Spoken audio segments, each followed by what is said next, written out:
Muchas gracias, Edgar. Buenos días a todos y en especial el agradecimiento a las autoridades del Colegio Mexicano de Urología, al doctor Ignacio López Caballero por tan amable invitación. Es un placer para mí estar nuevamente. Vamos a hablar de cirugía intrarrenal retrógrada en litiasis de más de 20 milímetros. Estos son mis conflictos de interés, por favor ténganlos en cuenta a la hora de escucharme. Ni Edgar, ni yo, ni tampoco Adolfo utilizamos ni los nunca ni los siempre. ¿Y por qué? Y bueno, porque no son palabras que claramente sean adecuadas para procesos que son dinámicos y que van cambiando en el tiempo a medida que las evidencias nos hacen cambiar de parecer y a medida que contamos con innovaciones tecnológicas que nos ayudan a afrontar este tipo de casos difíciles. ¿Por qué decimos que, por qué recién cuando Edgar hizo la introducción habló de que había controversias? Bueno, hay controversias porque hay falta de estandarización. Hay trabajos que hablan de volumen y trabajos que hablan de tamaño, y a su vez las imágenes utilizadas en los ensayos no son las mismas. Hay trabajos que utilizan tomografía, otros radiografía y otros ecografía, entonces esto no es comparable.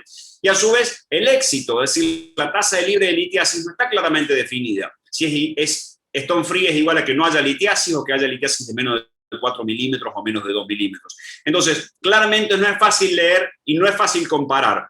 Pero aún que tengamos trabajos que estén bien diseñados y que hablemos de volumen y que utilicemos tomografía para medir resultados y que digamos que stone free es igual a ausencia de litiasis, claramente los cálculos no podemos medir la dificultad exclusivamente por el tamaño. Y es por eso que existen clasificaciones, como todos ustedes conocen, la clasificación de Stone o la clasificación de Guy, que introducen otras variables, las características anatómicas, el grado de hidronefrosis, cuán dura o cuán blanda es esta litiasis, pero aún así hay un factor que debemos tener en cuenta a la hora de comparar resultados y es el equipamiento.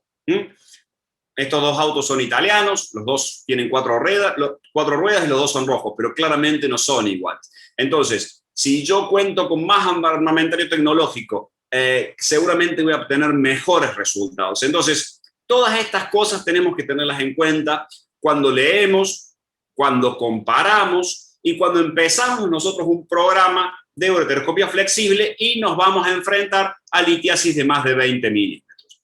Como cualquier pregunta clínica, lo que hacemos es ir a buscar la evidencia y hay una serie de palabras que se repiten tanto en los metaanálisis como en las revisiones sistemáticas y son estas, que es un tratamiento que debe ser hecho a medida. Y esto es así. Ya vamos a ver que la anatomía muchas veces define que utilicemos uno, otro o una combinación de tratamientos.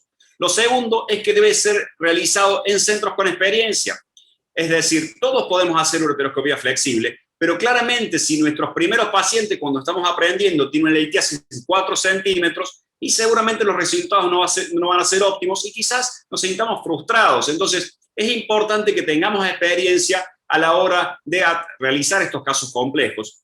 Y el gran beneficio de la cirugía retrógrada claramente es la baja tasa de complicaciones. Pero ya vamos a ver que hay algunos puntos que tenemos que tener en cuenta para obtener esa baja tasa de complicaciones. Edgar ya le va a mostrar el desmenuzamiento de la evidencia, pero claramente es importante que tengamos en cuenta que las complicaciones de Clavien 2-3 son menos frecuentes con los procedimientos retrógrados, y esto es casi indiscutible.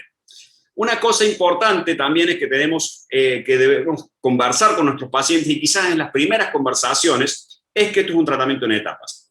Es difícil que una litiasis de más de 2 centímetros que yo vaya a tratar por manera retrógrada la pueda solucionar en un solo procedimiento. Y esto creo que debe ser explicado con absoluta honestidad. Mire, yo tengo un tratamiento que tiene menos tasa de complicaciones, pero que probablemente requiera un segundo procedimiento. Entonces, si nosotros bajamos el nivel de expectativa de nuestros pacientes y somos muy claros a la hora de decirle, mire, esto que charlamos tiene menos complicaciones, pero seguramente va a requerir más de un procedimiento, hace que esto sea mucho más llevadero, tanto para nosotros como para los pacientes.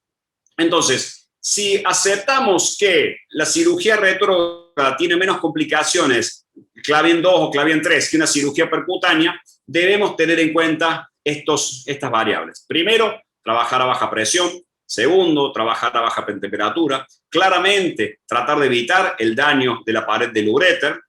Y y esto es lo más importante, pensar que stone free es un paciente sin litiasis, porque si no, vamos a generar esto que dice nuestro amigo Guido Giusti, ¿no? Sí, stone free, pero full of fragments, es decir, de nada sirve dejar un paciente lleno de piedras en el riñón, porque claramente eso va a generar visitas a la guardia, procedimientos y eventualmente complicaciones que nosotros no queremos, y estamos tratando de buscar un método con menos complicaciones. Entonces, por favor, recordemos estas 4 cosas.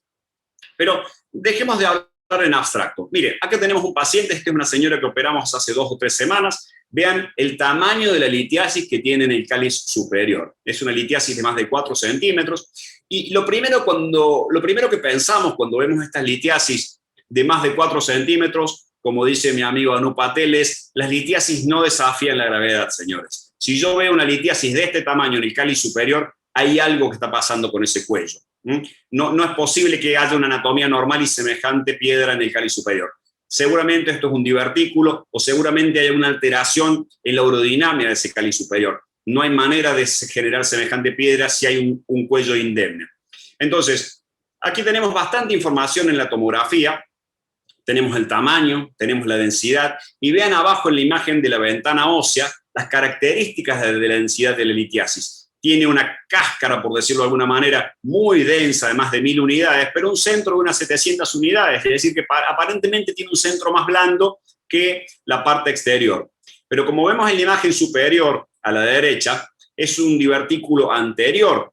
Si ustedes ven que ingresaran desde la parte posterior, van a tener que atravesar una gran cantidad de parénquima hasta llegar al divertículo.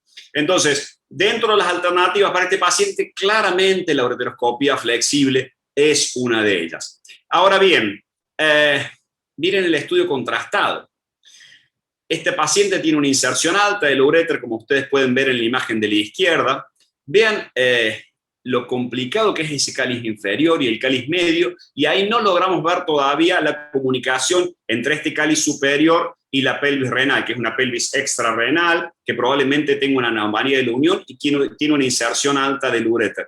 Claramente no es un caso sencillo, claramente no es un paciente que nosotros vamos a resolver en un procedimiento, y seguramente es un paciente que vamos a requerir combinar procedimientos. Ahora bien, dijimos que tenemos que tratar de disminuir las complicaciones.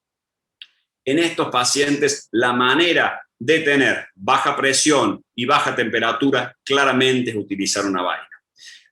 Puede haber discusiones en otros casos, pero en estos casos claramente necesitamos vaina. ¿Y por qué necesitamos vaina? Bueno, porque la evidencia es clara que la presencia de una vaina mejora el flujo. ¿Y cuánto mejora el flujo? Bueno, mejora el flujo entre un 30 y un 80%. Es decir, es enorme la mejoría de flujo que tenemos. Y esta mejoría de flujo mantiene baja presión y mantiene baja temperatura. Y esto es muy importante. Entonces, decimos, bueno, pensamos en una vaina. Ahora, cualquier vaina es lo mismo una vaina 10, 11, 12, 13 o 14.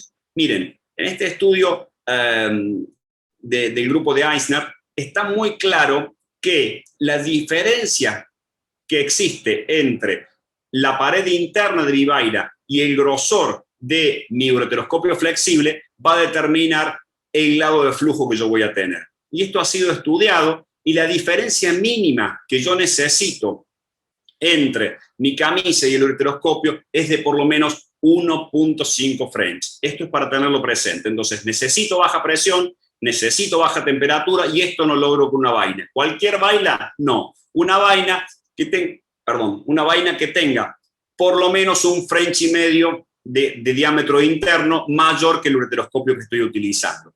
Y esto es muy importante. Vean el diámetro que tiene una vaina 10 y vean el diámetro que tiene una vaina 12. La diferencia realmente es muy importante. Entonces, en estos pacientes que tienen litiasis grandes, seguramente son pacientes que requieren la presencia de un catéter ureteral previo para poder colocar una vaina. Y una vaina, la mayor vaina que yo pueda colocar con facilidad, porque claramente a mayor diámetro de la vaina, diámetro interno de la vaina, yo voy a tener un mejor flujo. Y redijimos, mejor flujo es igual a menos temperatura y menos presión. Pero veamos desde el punto de vista práctico, ¿qué quiere decir esto? Bueno, básicamente que yo coloque la vaina y veo que gotea. Yo estoy haciendo el procedimiento y veo que hay un flujo de salida por la vaina, y no solamente un flujo de salida por la vaina, sino en estos procedimientos que van a durar más de 60 minutos casi con seguridad, también colocamos una pequeña sonda vesical, 10-12 French, para vaciar la vejiga, porque uno no tiene consideración de que el otro riñón también está produciendo orina, de que hay salidas de fugas de orina, perdón, perivaina, y la vejiga lentamente se va llenando. Entonces, como ustedes ven, tenemos que cerciorarnos de que la vaina gotee, de que la sonda gotee. ¿Y cómo sabemos que estamos trabajando baja presión? Bueno, de una manera bastante artesanal pero sencilla. Colocamos el agua a 40 centímetros de la camilla del paciente y tenemos que ver que gotee por gravedad. Si el agua gotea, es decir, la solución de irrigación que estamos utilizando gotea, y la vaina gotea, y la sonda gotea, estamos bien, y estamos trabajando baja presión. Baja presión, baja temperatura, es decir, tenemos flujo, necesitamos flujo. Si no tenemos flujo, la temperatura aumenta y la presión aumenta enormemente. Y esto es peligroso, y si estamos buscando un procedimiento que tenga menos complicaciones, claramente tenemos que tener en cuenta estos detalles. Vean aquí cuando hacemos la nefroscopía, vean el diámetro de esto que sospechábamos que teníamos un divertículo calicial. Allí ustedes pueden ver la pielografía que utilizamos y tienen colocada la vaina, como conversamos, y el ureteroscopio. Vean la altura de la inserción de ese uréter, y ahí hemos colocado una guía dentro del cuello diverticular y pudimos ingresar con relativa facilidad. Una cosa importante cuando vamos a hacer movimientos delicados, ya sea colocar una guía en un lugar estrecho, cortar o hacer movimientos delicados, debemos hacerlos en apnea. Entonces, le solicitamos al anestesiólogo apnea, allí podemos ver nuevamente, y en apnea es mucho más fácil colocar la guía, es más fácil ingresar dentro de este cuello y es más fácil tener una idea de lo que ocurre con la anatomía. Claramente esta apnea no es eterna, pero nos permite tener menor movilidad y menor expulsión respiratoria ante momentos críticos del procedimiento. Ahora, recién Adolfo nos habló de los distintos láseres y claramente no es lo mismo tener tecnología más vieja que tener tecnología más nueva. No voy a ahondar en esto porque fueron detallados claramente, pero sí quiero contarles qué es lo que con qué es lo que contamos. Y nosotros contamos con un láser de baja potencia y sinceramente creo que para la mayor parte de las litiasis un láser de baja potencia es más que suficiente. Y los láseres de baja potencia, nosotros en este momento estamos trabajando con un láser de 35 vatios que tiene esta tecnología que se llama Vapor Tunnel, que básicamente lo que hace es modular la longitud del pulso evitando la retropulsión. Entonces, si yo evito la retropulsión, la cantidad de golpes que van a ser efectivos sobre la litiasis claramente es mucho mayor. Entonces, yo puedo manejar la gran parte de las litiasis con láseres de baja potencia, pero si tienen este tipo de innovaciones tecnológicas, seguramente hacen que el procedimiento sea más rápido y claramente mucho más eficaz. Un detalle interesante es que en estos casos complejos, donde tenemos grandes volúmenes litiásicos, nosotros utilizamos ureteroscopios descartables. Desde hace tiempo ya utilizamos ureteroscopios descartables y existe, como ustedes ven, esta evidencia que proviene de la Universidad de San Francisco, donde cuando se comparan todos los costos de un ureteroscopio digital reutilizable y un ureteroscopio digital de un solo uso, se ve que los costos son comparables, porque la reposición de un ureteroscopio de múltiples usos, que en promedio pueden durar 20, 30, 40, 50 procedimientos, pero que sabemos que el procedimiento 1 o el procedimiento 50 son riesgosos de que el aparato se rompa y no lo podamos utilizar más. Entonces, en nuestro caso, nosotros empezamos en el año 2017 a utilizar ureteroscopios descartables y la verdad es que para todas las litiasis utilizamos ureteroscopios descartables porque nos dejan mucho más tranquilos, porque nos permite no estar pensando en el ureteroscopio. Uno está pensando en lo que tiene que hacer y no en si está deflexionando mucho o está deflexionando poco, o si estoy ingresando en una cavidad que tengo miedo que pueda lastimarse mi ureteroscopio. Y más aún cuando estamos en instituciones donde hacemos enseñanzas de estos procedimientos y gran parte de nuestros procedimientos los hacen nuestros médicos residentes. Entonces, la verdad que ellos se sienten mucho más tranquilos. Te cuento, Edgar, en Argentina un ureteroscopio digital reutilizable cuesta 25 veces más que un ureteroscopio digital de uso único. Entonces, claramente, tener todo ese monto de dinero en la mano y estar aprendiendo hace que uno no se sienta cómodo. Y sinceramente, los que están más contentos con el uso de descartables son nuestros médicos residentes, porque de hace unos 3 o 4 años a esta parte han aumentado enormemente la cantidad de procedimientos que pueden hacer claramente tutorizados, pero que pueden hacer ellos solos. Dijimos que deberíamos tener algunas consideraciones en cuanto a temperatura, en cuanto a presión, pero quizás la consideración más importante a la hora de pensar en las complicaciones es el tiempo. Es decir, cuando yo me prolongo más allá de la hora y media, de los 90 minutos, empiezan a aparecer las complicaciones. En esta revisión sistemática que hizo Somani, se ve que, no los quiero torturar con las tablas, pero se ve que cuando estaban trabajando en riñón, los tiempos empezaban a subir 70, 80, 90 minutos y empezaban a subir las complicaciones. Y existe una correlación casi directa entre tiempo y complicaciones. Entonces, si pretendo tener bajas complicaciones, debo, como dijimos, tratar de utilizar vaina, y si pienso una vaina 11-13 o una vaina 12-14, voy a necesitar un catéter previo, porque como todos sabemos, no es fácil colocar una vaina 11-13 o una vaina 12-14 en un uréter virgen, y debo tener presente el tiempo. Entonces le solicito al asistente, por favor, cuando lleve 90 minutos de estar trabajando dentro de las cavidades renales, que avisen, y no es ningún pecado colocar un stent y volver en otro momento. Y más aún cuando esto ya ha sido conversado con el paciente y el paciente no lo entiende como un fracaso, sino como parte de un proceso que tiene una morbilidad mínima, pero que seguramente requiere más de un procedimiento. En conclusión, y sumándome a lo que ya les contó un poco Adolfo de las nuevas tecnologías, ¿se puede hacer cirugía intrarrenal retrógrada en litiasis de 20 milímetros? Sí, claramente se puede. Esto es factible, hemos visto que es factible, y no desde el punto de vista de series individuales o series de un solo centro, sino hay ya unas cuantas revisiones sistemáticas y hay metaanálisis que muestran que esto es factible, que muestran también, y esto debe ser muy claro, que es un tratamiento en etapas. Es difícil que yo trate una litiasis de 30 milímetros en un solo procedimiento. Es difícil. Entonces, bajemos nuestros niveles de expectativas y esto va a hacer que los pacientes se sientan conformes. Nuevamente, esto requiere de un equipo de trabajo experimentado, de un cirujano experimentado, de un ayudante experimentado, de un anestesiólogo que esté habituado a este tipo de procedimientos, que el paciente esté relajado, que no compita con los movimientos respiratorios, que tenga un psoas relajado para que nos permita subir la vaina. Es decir, todos tienen que estar compenetrados y saber lo que están haciendo. Y todo el personal de quirófano colaborar en ese sentido. Y claramente se hace falta equipamiento.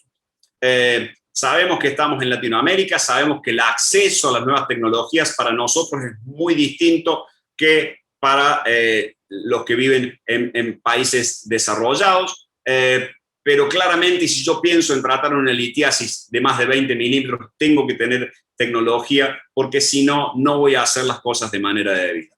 Nuevamente, ha sido para mí un orgullo y un placer estar nuevamente en este Congreso Nacional del Colegio Mexicano. México es un país maravilloso. Esta foto es del verano, tuvimos la suerte de estar nuevamente con la familia allí, y les dejo una pequeña foto de nuestro glaciar, nuestra maravilla del sur, el glaciar Perito Moreno, que espero por favor que podamos encontrarnos y vernos nuevamente en persona. Muchas gracias.